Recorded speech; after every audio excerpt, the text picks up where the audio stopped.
Hello hello everyone. कैसे हो आप लोग? आई होप सब लोग बहुत ही अच्छे होंगे और आपकी हेल्थ बहुत ही मस्त होगी और आपकी तैयारी भी बहुत अच्छी चल रही होगी।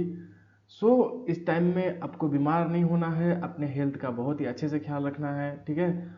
और अच्छे से एमसीक्यू प्रैक्टिस करना है, तैयारी करनी है अच्छे से।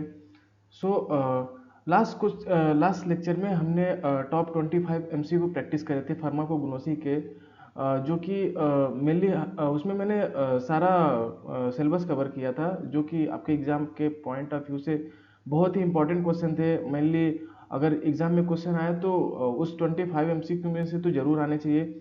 और लेकिन कुछ टेस्ट में मुझे लगता है कि कुछ सिलेबस में रिमेनिंग रह गया था, तो उसके लिए मैं आगे एक फार्माकोग्नोसी की सेकेंड लेक्चर लाऊंगा, ठीक है।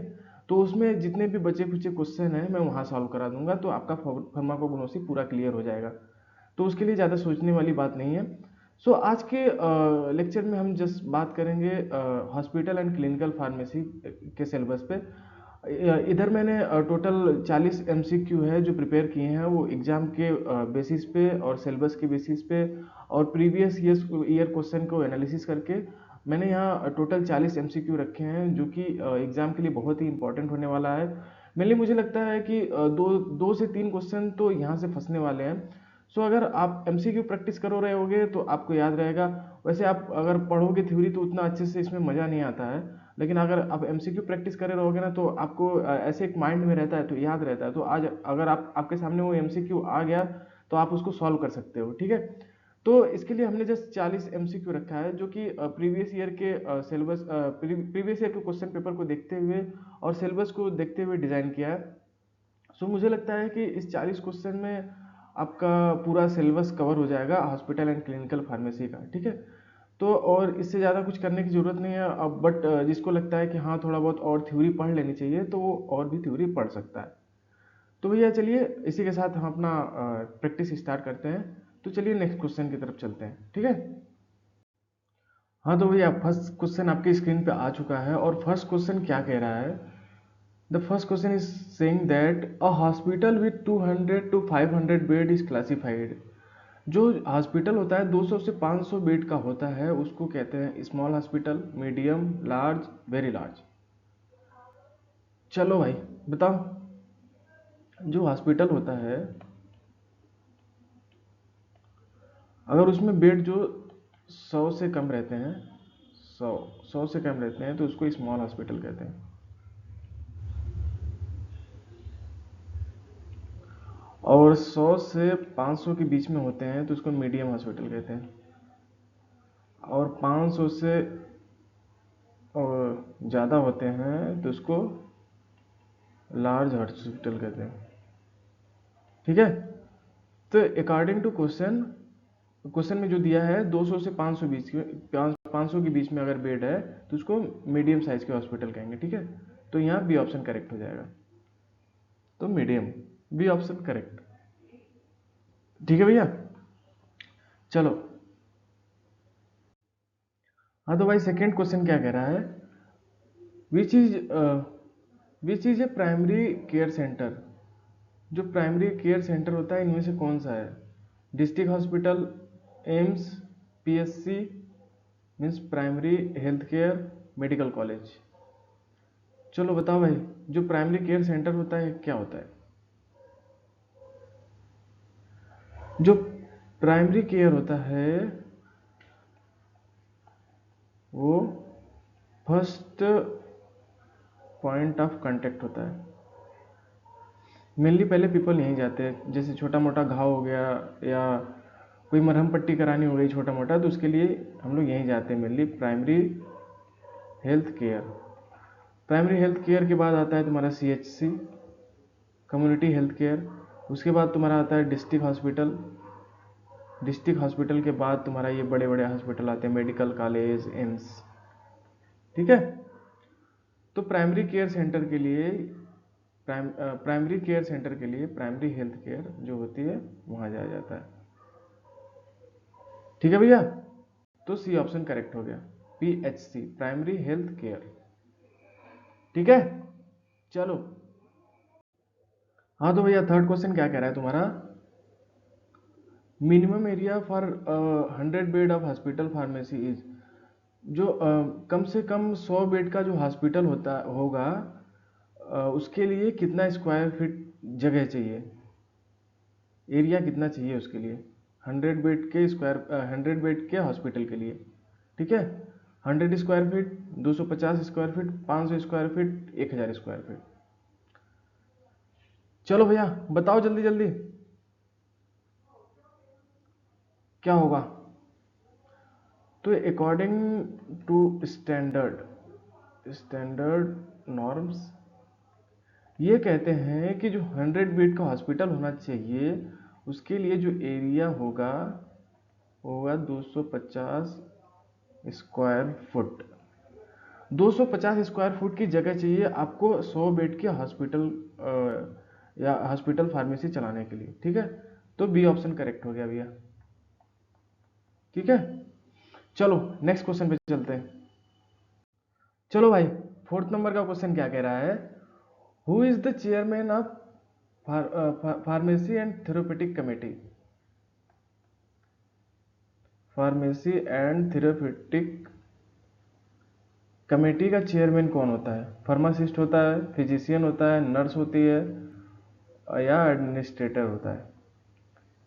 चलो भैया बताओ जल्दी, कौन चेयरमैन होता है फार्मेसी एंड थेरेपेटिक कमेटी का? देखो, फार्मेसी एंड थेरेपेटिक कमेटी का मेनली जो चेयरमैन होता है वो होता है फिजिशियन। फार्मासिस्ट नहीं होगा भैया, फिजिशियन होगा। ध्यान से सुनो क्या है, pharmacy and therapeutic committee, therapeutic committee, तो ये मेनली फिजिशियन। ठीक है, जो चेयरमैन होता है फिजिशियन होता है, तो बी ऑप्शन करेक्ट हो गया इधर। ठीक है भैया, बड़े आगे। चलो भाई, हाँ भाई, फिफ्थ नंबर का क्वेश्चन क्या कह रहा है, unit dose dispensing use for. जो यूनिट डोज डिस्पेंसिंग होती है वो किसके लिए यूज किया जाता है? आउट पेशेंट के लिए, इन पेशेंट के लिए, इमरजेंसी में, स्टाफ के लिए? चलो भैया बताओ जल्दी, जो यूनिट डोज डिस्पेंसिंग होती है वो किसके लिए यूज की जाती है? डिस्पेंसिंग तो भाई स्टाफ के लिए यूज तो की नहीं जाएगी, और ये इमरजेंसी में भी यूज नहीं किया जाता है। अब बताओ, आउट पेशेंट के लिए यूज किया जाता है या इन पेशेंट के लिए यूज किया जाता है? तो मेनली जो यूनिट डोज डिस्पेंसिंग होती है ना, ये मेनली क्या होती है, सिंगल डोज बनाया जाता है, सिंगल डोज दिया जाता है वार्ड पेशेंट को। ठीक है, इसी को यूनिट डोज डिस्पेंसिंग किया जाता है, तो ये बी ऑप्शन करेक्ट हो गया, इन पेशेंट। ठीक है भैया, चलो भाई आगे चलो। चलो, हाँ भाई, सिक्स नंबर का क्वेश्चन क्या कह रहा है, nosocomial infection means, nosocomial infection का मतलब क्या है? Viral infection, hospital acquired infection, community lab acquired? चलो भाई बताओ क्या होगा, जल्दी जल्दी बोल दो मेरे भाई, अब तो तुम पढ़ रहे हो, अब तो बता देना चाहिए। चलो चलो चलो चलो जल्दी। तो नोसोकोमियल इन्फेक्शन का मतलब होता है वो इन्फेक्शन, इन्फेक्शन जो कि पेशेंट के द्वारा फैलता है, फैलता है। ठीक है, तो अगर हॉस्पिटल में कोई भी पेशेंट भर्ती है, उससे कोई भी दूसरे पेशेंट को या कोई दूसरा आदमी जो किसी कोई देखने गया है, अगर उसको इन्फेक्शन फैलता है तो उसको बोलते हैं नोसोकोमियल इन्फेक्शन। ठीक है, तो ये बी ऑप्शन करेक्ट हो गया, हॉस्पिटल एक्वायर्ड, पेशेंट से पेशेंट में फैलता है या पेशेंट से किसी और आदमी में फैलता है। ठीक है, मेनली कह सकते हैं टीबी, जैसे कि मान लो बहुत सारे पेशेंट आते हैं, पेशेंट को देखते देखते डॉक्टर में भी फैल जाता है, तो हॉस्पिटल एक्वायर्ड हो जाएगा, तो उसको नोसोकोमियल इन्फेक्शन कह सकते हैं। ठीक है भैया, चलो आगे बढ़ो भैया। सेवेंथ क्वेश्चन कह रहा है VD analysis in inventory stand for. जो वीडी एनालिसिस होता है इन्वेंट्री में, उसको वीडी को किस क्या तरीके से जाना जाता है?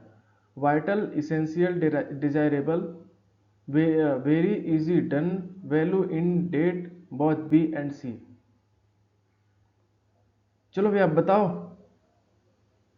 वीईडी का मतलब क्या होता है?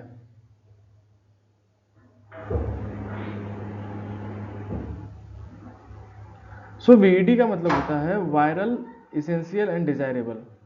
ठीक है, तो ए ऑप्शन करेक्ट है। ठीक है भैया, चलो भाई आगे बढ़ जाओ। हाँ तो भैया नेक्स्ट क्वेश्चन क्या कह रहा है, how many pharmacist are needed for the 50 bed hospital? 50 bed के हॉस्पिटल के लिए कितने फार्मासिस्ट चाहिए? 1, 2, 3, 5। चलो भाई बताओ। पूछते रहे हैं 50 बेड के लिए कितने फार्मासिस्ट चाहिए, लेकिन उतने खैर रियली में होते हैं क्या? तो अकॉर्डिंग टू स्टैंडर्ड नॉर्म्स, जो अगर 50 बेड का हॉस्पिटल है तो उसके लिए मिनिमम चाहिए 3 फार्मासिस्ट। ठीक है, तो सी ऑप्शन करेक्ट हो गया इधर। अगर 100 बेड का हॉस्पिटल है तो उसके लिए चाहिए मिनिमम 5 फार्मासिस्ट, और 300 बेड का हॉस्पिटल है तो उसके लिए चाहिए 7 फार्मासिस्ट। ठीक है भैया, चलो भाई आगे बढ़ते हैं। चलो भाई, हाँ तो 9 नंबर का क्वेश्चन क्या कह रहा है, the document use to record stock at the shelf is, ये कौन सा डॉक्यूमेंट होता है जो स्टॉक के रिकॉर्ड को एक्सपायरी होने तक रिकॉर्ड करके रखता है? लेजर, बिन कार्ड, इनवाइस, डिस्क्रिप्शन। चलो भाई बताओ इनमें से कौन सा होता है? तो जो स्टॉक का रिकॉर्ड रखता है उसको कहते हैं बिन कार्ड। ठीक है भैया, अब जाओगे ना उधर जहाँ फार्मासिस्ट बैठते हैं कहीं भी हॉस्पिटल या जहाँ भी, तो उनके एक पेपर ऐसे लगा होगा। ठीक है, वो बिन कार्ड का पूरा एक पेपर लगा रहता है, उसमें सारी दवाइयों के नाम लिखे रहते हैं, एक्सपायरी डेट लिखा रहता है। ठीक है, तो बी ऑप्शन करेक्ट है भैया, बिन कार्ड। चलो भाई बढ़ते हैं आगे। हाँ तो भाई 10th नंबर का क्वेश्चन क्या कह रहा है, टर्सरी केयर इन्वॉल्व्स, जो टर्सरी केयर होता है उसमें क्या इन्वॉल्व होता है? General flu, specialize super speciality, first aid, home care. Tertiary care क्या है?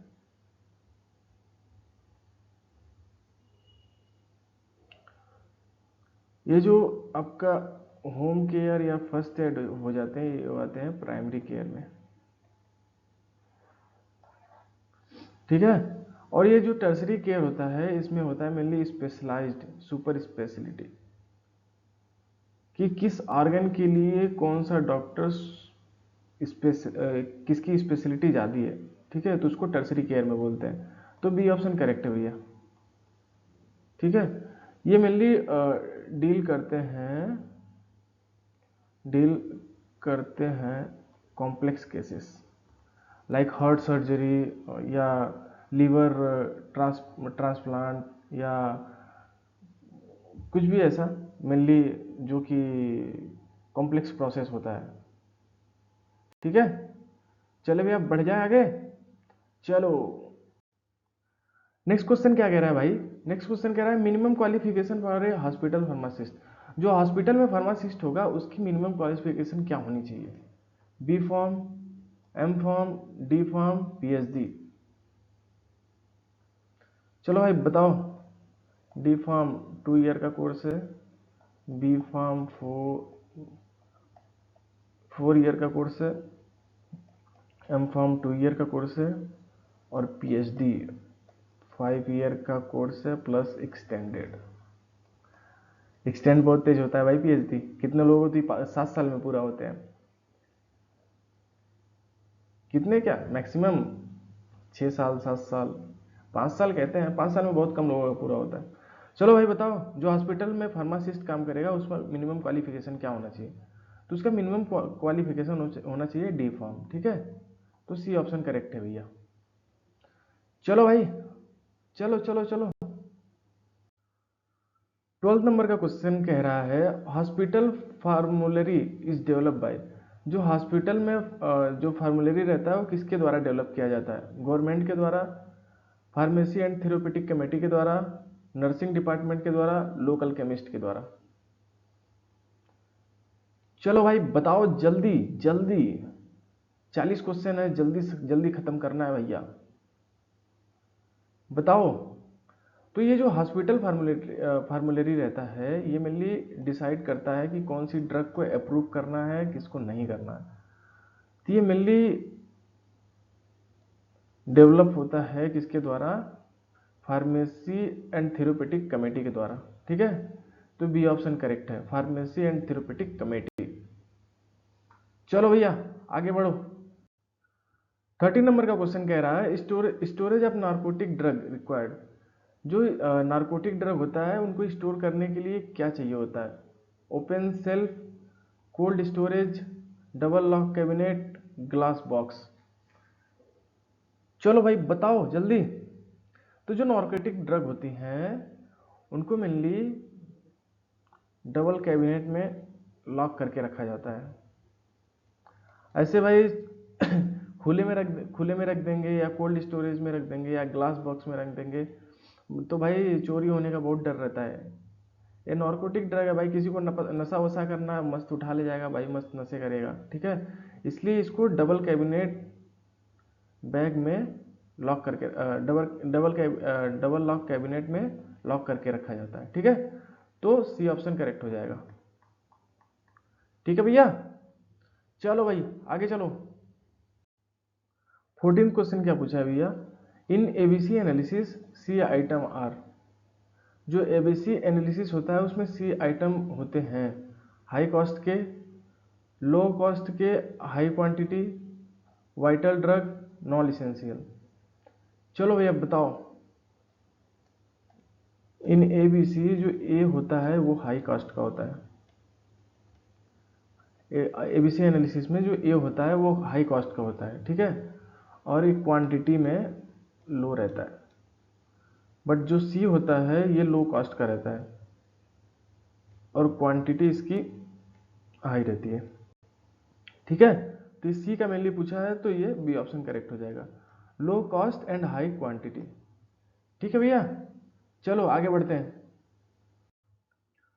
तो 15th नंबर का क्वेश्चन पूछा है satellite pharmacy is. Satellite pharmacy होती है वो क्या होती है?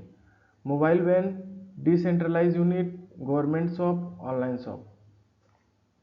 चलो भाई बताओ सैटेलाइट फार्मेसी क्या होती है? बोलो भैया, अभी 21 को आपका एग्जाम है, मस्त भाई पढ़ो लिखो तैयारी करो, अच्छे अच्छे एमसीक्यू सॉल्व करो। इधर तो हम सॉल्व करा ही रहे हैं, करके जाओ, अच्छे नंबर आएंगे यार, तुम्हारा तो फार्मासिस्ट बनना तय हो जाएगा। बोलो भैया। तो ये जो सैटेलाइट फार्मेसी होती है ये मेनली एक सैटेलाइट फार्मेसी होती है, ये एक डिसेंट्रलाइज यूनिट होती है, ठीक है। तो बी ऑप्शन करेक्ट हो गया। अब डिसेंट्रलाइज यूनिट का मतलब कि मेनली जब आईसीयू वगैरह होता है उसके बाहर कुछ मेंबर रहते हैं, कुछ मेंबर, ठीक है, लाइक 1 2 3 4 मेंबर रहते हैं, ठीक है, हेल्प करने के लिए। वो डिसेंट्रलाइज यूनिट होते हैं, उन्हीं को सैटेलाइट फार्मेसी किया जाता है, ठीक है भैया। चलो भाई आगे बढ़ते हैं। हाँ तो भाई 16 नंबर का क्वेश्चन क्या कह रहा है? Trash refer to. ट्रैश का मतलब क्या होता है? Sorting patient, billing, discharge, cleaning. चलो भैया बताओ ट्रैश का मतलब क्या होता है? चलो भाई बोलो जल्दी। इधर ट्रैश का मतलब होता है कि पेशेंट को सॉर्ट करना अकॉर्डिंग टू देयर इमरजेंसी, ठीक है। कि भाई कौन से कोई भी पेशेंट मान लो इमरजेंसी में है तो उसको कौन सी दवा कब चाहिए उसको प्रायोरिटी देना, ठीक है। प्रायोरिटी में से उसको सॉर्टिंग करना है कि पहले उसी के लिए हम लोग देखेंगे, तो उसी को एक टर्म दिया गया है ट्रायज, ठीक है। ट्रायज मीन्स सॉर्टिंग पेशेंट, ठीक है भैया। तो ये ऑप्शन करेक्ट है।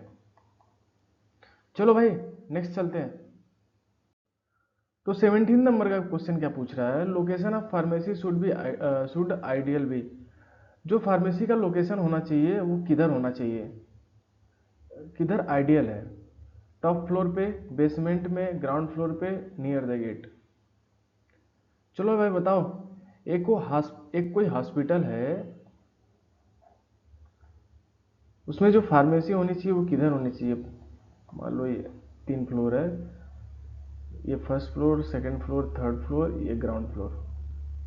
चलो भाई बताओ, जो फार्मेसी है वो कहाँ होना चाहिए। तो मेनली अगर एक बेसिक कॉमन सेंस लगाया जाए तो जो फार्मेसी है वो मेनली होनी चाहिए ग्राउंड फ्लोर पे, ठीक है। क्योंकि जो बाहर के पेशेंट, मतलब जो दवा लेके चले गए, उनका दवा खत्म हो रहा है, फिर से आ रहे हैं हॉस्पिटल में दवा लेने के लिए। जो आउट पेशेंट है वो आराम से आए, ग्राउंड पे दवा ले और चले जाएं। और जो भी कहीं जो भी और भी दवाइयाँ ख़त्म हो रही है फार्मेसी में, जो कोई एमआर दवाई देने आ रहा है वो भी ग्राउंड फ्लोर पे आए भाई, बात बात करे, अपना दवाई दे और वापस चला जाए, ठीक है। तो इस हिसाब से ग्राउंड फ्लोर जो है वो आइडियल होना चाहिए। तो ग्राउंड फ्लोर, ओके ठीक है, तो सी ऑप्शन करेक्ट है। ठीक है भैया, चलो आगे बढ़ते हैं। 18th नंबर का क्वेश्चन कह रहा है LIFO, लिफो मीन्स, लिफो का मतलब क्या है, low in fast out, last in first out, long in fast out, none, इनमें से कोई भी नहीं। चलो भैया बताओ जल्दी। तो लिफो का मतलब होता है लास्ट इन फर्स्ट आउट, तो बी ऑप्शन करेक्ट है। इस मेथड का मतलब होता है कि जो चीज बाद में आई है वो पहले निकलनी चाहिए, ठीक है। तो बी ऑप्शन करेक्ट है भैया। चलो भाई चलते हैं नेक्स्ट क्वेश्चन पे। हाँ भाई, 19 नंबर का क्वेश्चन क्या कह रहा है, अ hospital owned by a trust, जो कोई हॉस्पिटल है वो ट्रस्ट के द्वारा चलाया गया है, उसको कौन सा कहेंगे, उसको कौन सा हॉस्पिटल कहेंगे। Public hospital, voluntary hospital, private hospital, corporate hospital. चलो भाई बताओ जल्दी। ये जो पब्लिक हॉस्पिटल होता है ये मेनली गवर्नमेंट के द्वारा चलाया जाता है, ठीक है। ये प्राइवेट हॉस्पिटल किसी डॉक्टर या किसी बिजनेसमैन के द्वारा चलाया जाता है। ये कॉरपोरेट हॉस्पिटल बड़ी बड़ी कंपनियों के द्वारा चलाया जाता है, ठीक है। तो ये जो hospital own by a trust इसको वॉलंटरी कहा जाता है, ठीक है। इनका नाता न तो किसी, इनका इनका मेन मकसद यही होता है कि सबको जो पूरे समाज हो उनको फ्री में इलाज मिले, ठीक है।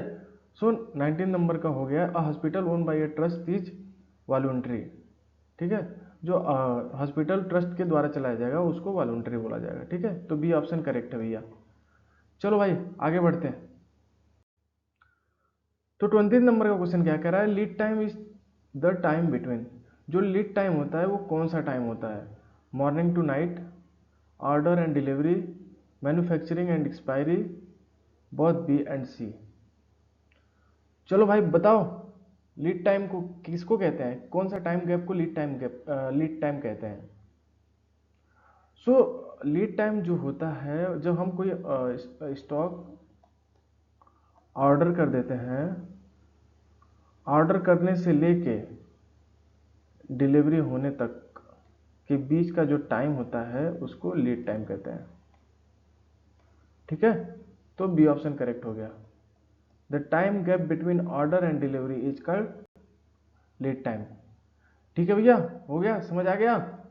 चलो भाई चलते आगे। 21 नंबर का क्वेश्चन क्या कह रहा है, शेड्यूल एन डील विथ, जो आपका शेड्यूल एन होता है वो क्या बताता है।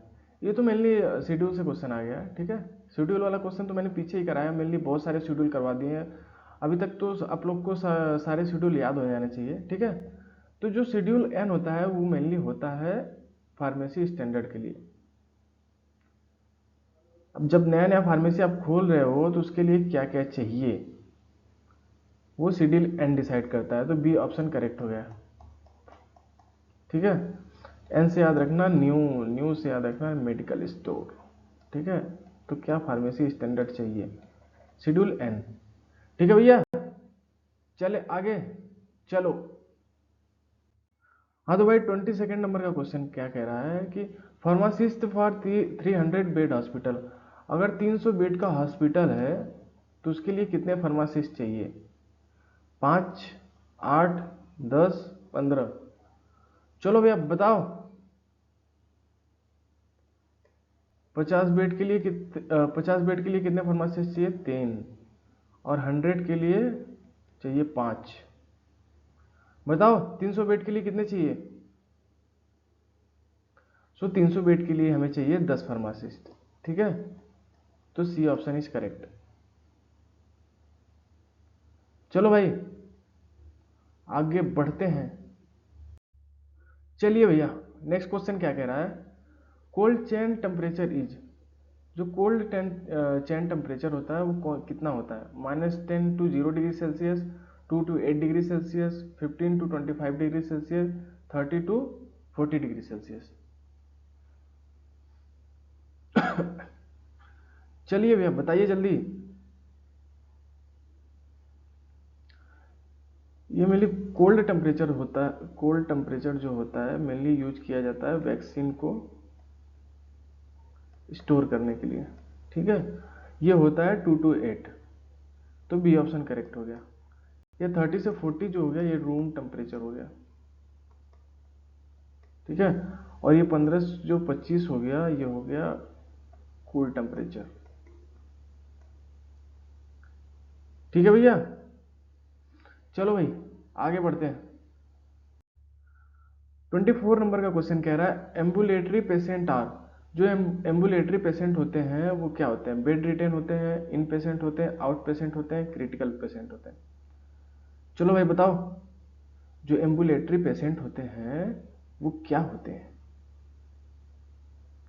तो जो एम्बुलेटरी पेशेंट होते हैं उनका मतलब होता है वो जाए हॉस्पिटल में अपना इलाज कराएं और वापस घर चले जाएं। ठीक है, तो ये होते हैं आउट पेशेंट। तो सी ऑप्शन करेक्ट है। ठीक है, ambulatory patient are out patient. ठीक है, चलो भैया आगे चलते हैं। हाँ तो भाई 25 नंबर का क्वेश्चन कह रहा है क्लिनिकल फार्मेसी प्राइमरी फोकस। जो क्लिनिकल फार्मेसी होता है उसका प्राइमरी फोकस क्या होता है? Drug supply, manufacturing, patient oriented care, both B and C. तो मेनली जो क्लिनिकल फार्मेसी होता है उसका मेन गोल होता है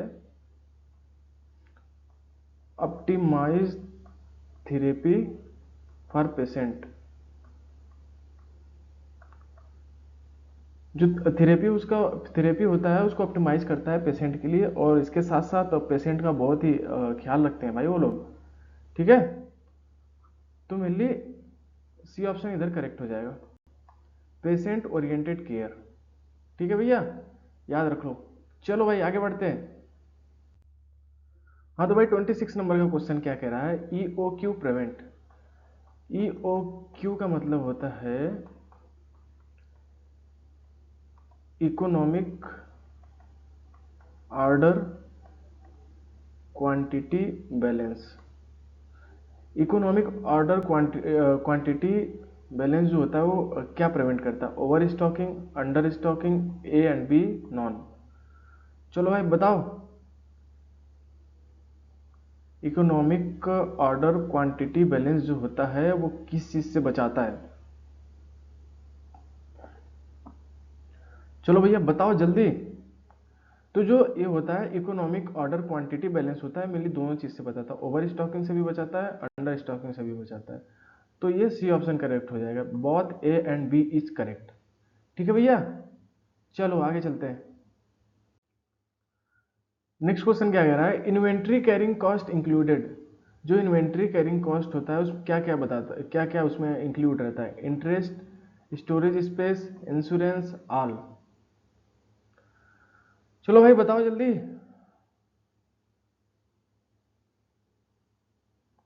जो इन्वेंट्री कैरी कॉस्ट होता है वो मेनली टोटल कॉस्ट को बताता है।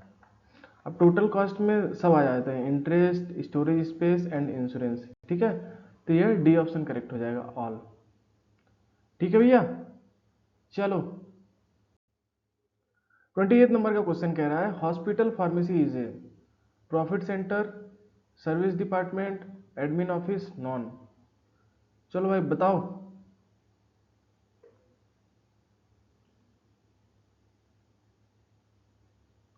ये जो हॉस्पिटल फार्मेसी होता है, ये मेनली क्या करता है, सपोर्ट सिस्टम की तरह काम करता है मेडिकल फंक्शन में, medical function of hospital.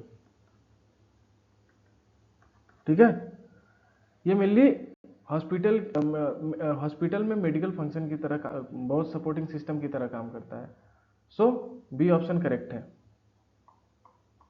Hospital pharmacy is a service department. ठीक, चलो भाई नेक्स्ट क्वेश्चन सॉल्व करते हैं। हाँ भाई, 29 नंबर का क्वेश्चन क्या कह रहा है, first hospital in India was, जो पहला हॉस्पिटल है जो इंडिया में, वो कौन सा था, कहाँ मतलब कहाँ था और कौन सा था, मैं पूछ रहा हूँ दोनों। बम्बे, दिल्ली, मद्रास और कोलकाता, वाराणसी। चलो भाई बताओ जल्दी। अब चलो उसका मैं नाम बता दे रहा हूँ, राजीव गांधी गवर्नमेंट हॉस्पिटल। ये इंडिया का पहला हॉस्पिटल है जो, इसका ईयर तो मुझे याद नहीं है कौन सी ईयर में खुला था, बट ये पहला गवर्नमेंट हॉस्पिटल है। ठीक है, और ये मेनली मद्रास में, चेन्नई में है। ठीक है, मद्रास, ये कलकत्ता वाला गलत है, इधर इसको हटाओ, मद्रास। ठीक है, तो सी ऑप्शन करेक्ट है, मद्रास ओनली। फर्स्ट हॉस्पिटल जो इंडिया में था वो मद्रास में था, Rajiv Gandhi government general government hospital. ठीक है भैया। चलो भाई आगे बढ़ते हैं। 30 क्वेश्चन कह रहा है stat order means, stat order का मतलब क्या है, give in 1 hour, give twice a day, give immediately, both B and C. चलिए भैया बताइए स्टेट का मतलब क्या है।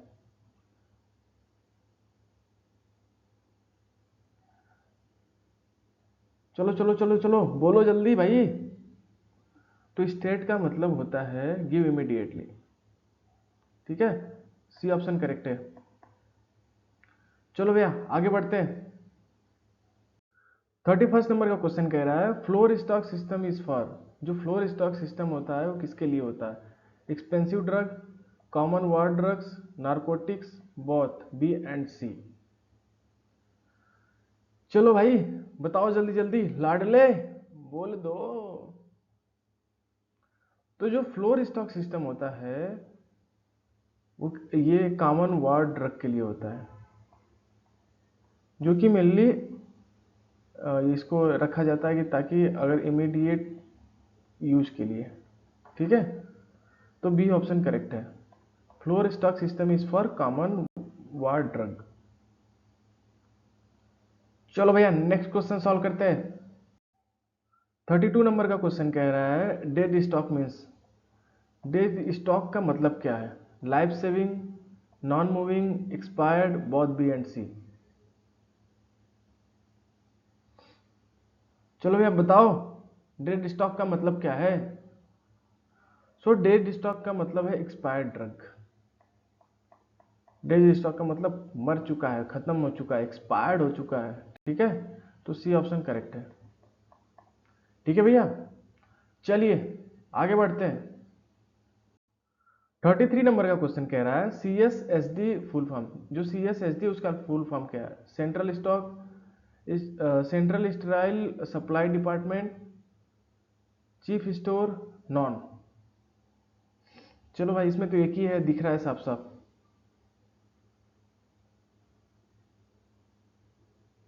तो बी ऑप्शन करेक्ट है। ठीक है भैया, सेंट्रल स्टेराइल सप्लाई डिपार्टमेंट,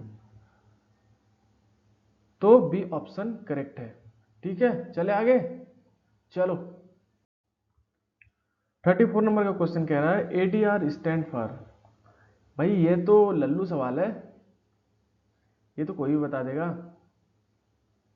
हो गया सॉल्व, मन ही मन मुस्कुरा रहे हो भैया, ये तो यूं सॉल्व हो गया।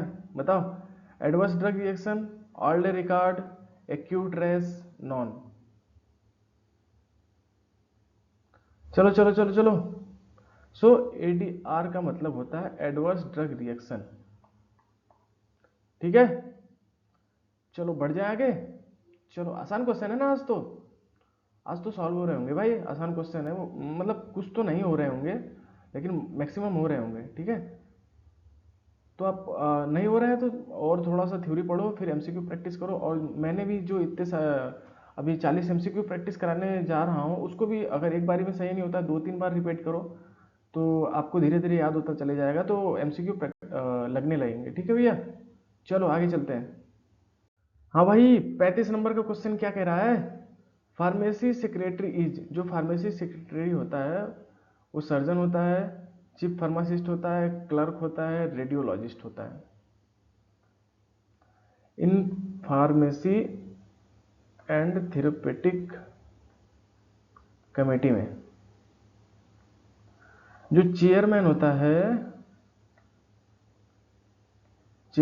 वो मेनली फिजिशियन होता है, ठीक है, फिजिशियन। लेकिन ये जो फार्मेसी सेक्रेटरी होता है ना, ये होता है अपना चीफ फार्मासिस्ट, ठीक है। तो बी ऑप्शन करेक्ट है भैया। चलो सॉल्व हो गया। चलो भैया बढ़ते हैं आगे। हाँ तो भाई 36 नंबर का क्वेश्चन क्या कह रहा है? Individual prescription system is use for, जो इंडिविजुअल प्रिस्क्रिप्शन सिस्टम होता है वो किसके लिए यूज किया जाता है? वार्ड स्टाफ के लिए, नॉन चार्जेबल के लिए, आउट पेशेंट के लिए, नॉन, कुछ भी नहीं, कोई भी नहीं। चलो भाई बोलो जल्दी जल्दी। तो ये जो इंडिविजुअल प्रिस्क्रिप्शन होता है ये मेनली होता है आउट पेशेंट के लिए, ठीक है। सी ऑप्शन करेक्ट है भैया। चलो आगे बढ़ते हैं। हाँ भाई 37 नंबर का क्वेश्चन क्या कह रहा है? रीऑर्डर लेवल डिपेंड ऑन, जो रीऑर्डर लेवल होता है वो किस पे डिपेंड करता है? यूजेज रेट पे, लीड टाइम पे, स्पेस पे, बोथ एंड बी। चलो भाई बताओ, कब रीऑर्डर करोगे दवा, किस पे डिपेंड करता है? यूजेज रेट पे, लीड टाइम पे, स्पेस पे, बोथ एंड बी। मतलब यूजेज रेट और लीड टाइम। तो इसका करेक्ट ऑप्शन है D, both A and B. जो रीऑर्डर लेवल है वो मेनली डिपेंड करता है यूजेज रेट पे और लीड टाइम पे, ठीक है। तो बोथ ऑप्शन करेक्ट हो गया। Option number D correct, both A and B, ठीक है भैया। चलो आगे चलते हैं। 38 नंबर का क्वेश्चन कह रहा है ले एडमिनिस्ट्रेटर इज यूजुअली, जो ले एडमिनिस्ट्रेटर होता है वो कौन होता है? डॉक्टर होता है, नॉन मेडिकल मैनेजर होता है, हेड नर्स होता है, या कोई भी नहीं? चलो चलो भाई, ये जो ले एडमिनिस्ट्रेटर होता है वो मेनली जितने भी नॉन मेडिकल बिजनेस होते हैं उसको ऑपरेट करता है, ठीक है। तो बी ऑप्शन करेक्ट है, नॉन मेडिकल मैनेजर, ठीक है भैया। आ गया। चलो ये तो भाई बेस्ट क्वेश्चन है, one of the best question. अगर इसको कोई नहीं किया ना पाप लग जाएगा भाई, मैं बता रहा हूं। Pharmacy word is derive from, जो फार्मेसी वर्ड है वो कहां से डिराइव हुई है? लैटिन से, ग्रीक से, संस्कृत से, अरेबिक से।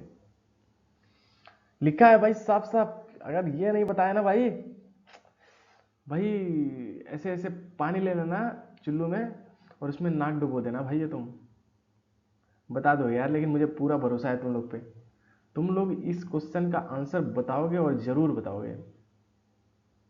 जी बोलिए। तो फार्मेसी जो वर्ड है वो आया है फ्रॉम ग्रीक से, ठीक है। ग्रीक में इसका नाम होता है फार्माकोन, ठीक है।